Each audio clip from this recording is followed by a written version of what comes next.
Welcome back to Born to Praise TV channel. We are created to praise and worship God.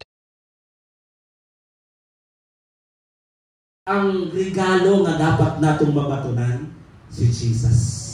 Amen. Di ba? Palapakan nato ang Ginoo mga igsoon. Kaya naman, bisag dili Pasko panalanginan ka. Ha?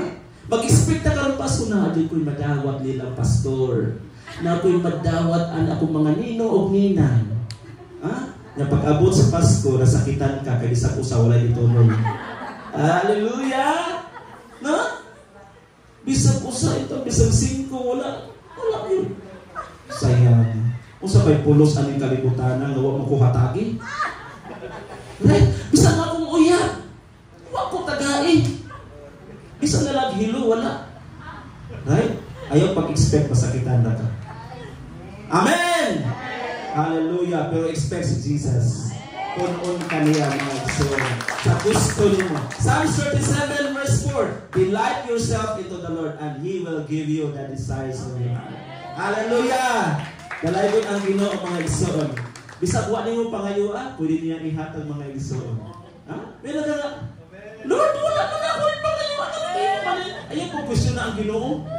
Madali tagaan ng gani. Pasalamati, di ba, muluksok kas kalipay, muhinungdan mga igsoon nga lidayon kas Ginoo, tungod kay, bisag wa nimo pangaluyan, ihatag sa Ginoo. Hallelujah!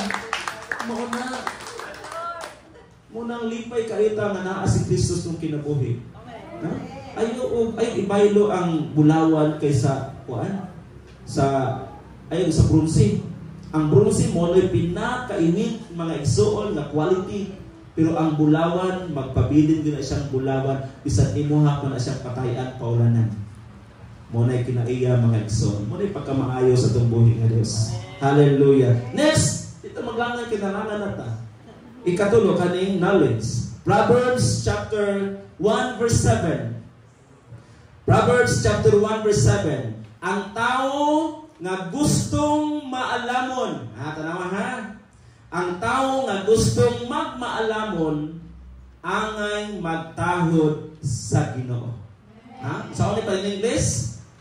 The fear of the Lord is the beginning of knowledge and wisdom. Ato lang i-define mga igsoon what is knowledge and what is wisdom. Ano sa manay mahimong wisdom? Kung i-apply nimo ang knowledge. Knowledge is an application, wisdom is an application of knowledge. Ha? Para sa pagod-agod naka-learn ta diri sa church, nya wala to gi-apply, wa kay wisdom. Sa kalibutan ingon ani, kanuna ning gipasidya mga igsoon sa karadyuhan sa telebisyon. Mingon dayon ito, government warning, cigarette smoking is dangerous to your health. Kung sa imong nakuha dito nga lesson nga knowledge, ang pagpanigarilyo makadaot sa lawas. Gi-apply ba ni nato? So unsa may ato buhaton ani? Dili na manigarilyo. So, pero daghan, magpabulhot na lang. Di ba? So, walay wisdom, walay application sa knowledge. Sa ito pa, ang knowledge mga igsoon makapugong, makapataas sa imong kinabuhi. Labi na imong i-apply ang knowledge. Amen. So, mapuno tag kaalam mga igsoon kung kita nagtahod sa Diyos. Walay key. Okay? Ang tao nga gustong magmaalamon angay magtahod sa Ginoo. Ang taong buang-buang, tanawa walay pinupino ni pulong sa Ginoo, no? Ang taong buang-buang gipakawalay bili ang kaalam ug dili gusto matul-id ang iyang pamatasan. Walay ganahan sa mga tao nga walay kahadlok sa Dios, dili ganahan nga matul-id. In other words, dili ganahan nga mausab. Kapoy paminaw sa pulong sa Ginoo kay mausap unya ko sa langit wala ang beer. Di ba? No? Mukna sa tao mga igsoon. Mo 13 ba dito ang Ginoo mga igsoon sa langit kang pulos na siya kahayan. Unya kanang beer o usap na niya og mga tag-as o mga liog na amo na dinis kalibutan di ginakabo sa langit. Kay mahurot ra man dayon dinis mga tao nga usapon ka ni inom. Amen. Ako yung mga Kristohano ko, mamula kong ininom. Di ba? Mag-in-English na yung din mo. Una nga dili sila ganahan nga maminaw sa pulong sa Ginoo. Kay kung maminaw sila sa pulong sa Ginoo, mabago sila, hadlok lagi sila mabago kay di na sila kainom og beer. Di na sila kainom og tag-as na liog. Di na po sila makapabulhot mga igsoon. Mauna. Therefore, ang anaa sa kahayag, mga butan na sikreto. Amen. Palakpak sa Ginoo ang mga taong mga butan. Kay gibutan sila sa pulong sa Ginoo. Amen. Ang taong banguang ipasalikway ang bili o ang kaalam o dili gustong matulid ang pamatasan. Okay, sunod. Wisdom. O din ang wisdom. Right? So, ang wisdom, James chapter 3, verse 14 hangtod sa verse 18. Santiago kapitulo 3, gikan sa 13 hangtod sa 18. Aduna ba kaninyo'y maalamon o masinabuton? Question mark. Naa ba? Okay. Ipakita niya kini pinaagi sa iyang maayo nga pagkinabuhi. So kung doon natin kaalam, doon natin maayong pagsabot, ato ning ipakita sa atong pagkinabuhi, aron nga dili maulawan si Jesus nga naa diri sulod sa atong kinabuhi nga nagsiga. Di ba? Usahay mapadong ba pud ni? Kung dili nato i-practice ang pagkabalaan. Okay. Aduna ba kaninyo maalamon o masinabuton? Ipakita niya kini pinaagi sa iyang maayo nga pagkinabuhi nga adunay pagpaubos. Ang tawo nga dili maalam kung dili siya mapainumsanon o kanili ay tao nga dili mapaubisanon, dili ani maalamon. Okay, so nagasulti ani ang Bible dili ako. Igo ra kong igo ra kong nagsulti sa gipasulti sa Ginoo mga igsoon. Alangan ato ani laktawan. Ay di na ko ni mention kay naara ba diha si mabinaminaw ra ba? Ang iya ra tinutukan ko mura musundok na iyang mata. Okay. Okay. Apan kon aduna kamoy kasina, diyan na pud. Kasina na pud. Oh, ang kasina simbolo sa kahaya kangit-ngit. Kangit-ngit. Unya karon kay nadawatan ni sa Kristo na amo bay kasina diha. Wala na. Pwede ra og kuan karon na tama, pwede ra ugma di promise dili na ko masina. Pwede mag-ingon aron? Dili. No kinahanglan kung putlon-putlon yun. Okay. Apan kung adunay kasina, dapat yun, og hinakog nga tinguha. Nga hinakog nga tinguha. Ang sa mga example sa hinakog nga tinguha, bisan daala kay imo pa ang kunto iya. Hakog. Murag si Isaw ba? Okay? Ayaw ka mo pagpasigarbo ug maalamon ka mo. Kung nga maalamon ka mo. Kay inig himakak lang ninyo ang kamatuoran. See, sa ito pa. Kung ang usa ka tawo adunay mapahitason kasina mga igsoon wala niya ang kamatuoran. That means nga ang iyang kahayag wala sa iyang kinabuhi. So dapat kung adunay pagkamaalamon, adunay pagkamasinabuton, ipakita sa atong kinabuhi. So unsa man naa sa pagpakita ang pagkamapaubsanon, na? Bala nagunsa ng mga gisulti nakita dalunggan nimo, muna ganin duha ka buk atong dalunggan. Kay dunay exit, adunay entrance. Ipalapos na doon ng mga basura. Ang mga basura nga dili nakapalipay nimo basura na. Kanay mo na dunggan ganiha before ka ni ari dinhi.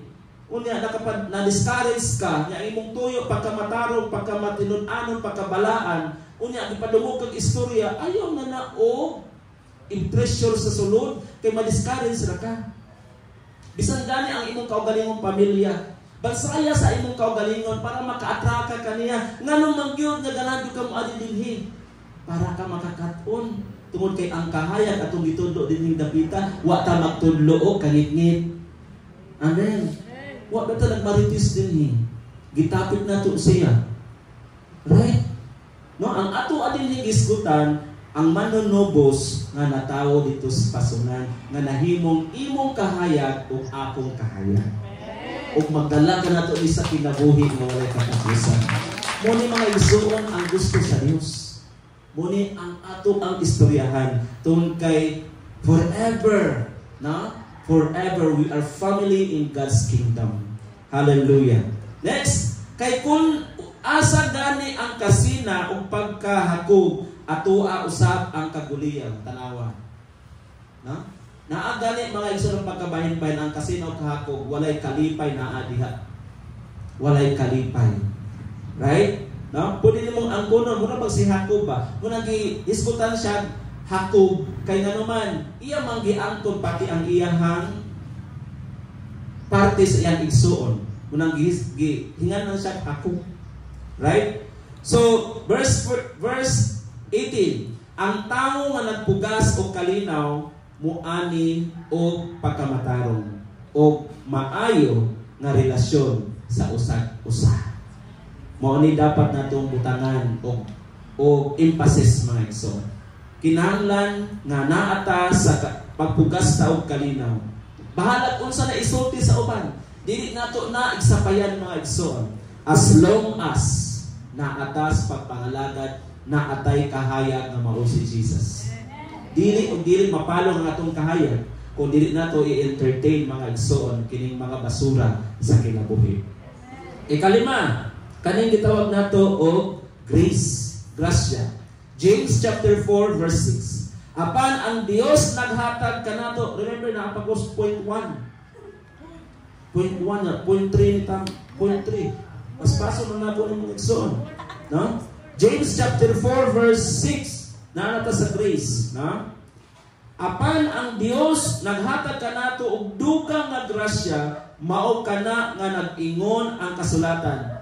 Gisumpo sa Dios ang mapaytason apan kaluy-an niya ang mapahuinobsan. Amen? Ato in English na, no? God opposes the proud, but He gave grace to the humble. Kontra sa Dios ang mapahitason, apan naghatag siyang panalangin sa mga mapaubsanon. Oh, hallelujah! So, kung sa'yo mapahitason diha, wala, sige pataas diha, di ba? Magkamang niya rin ka sa sunod. Na? Ang tanang mapahitason, dili maminaw sa tingog sa Dios. Di po sila makadungog sa tingog sa Ginoo. Kaya taas naman yun sila kayo. Kaya ang Diyos mabaaraman. Humble man ang Ginoo. Natawo na siya sa pasungan. Na ikaw to atas third floor, natawo. Kasi may labaw ninyo, ikaw may labaw. Di ba? Oh, si Jesus mga igsoon, wa say sapot, ikaw.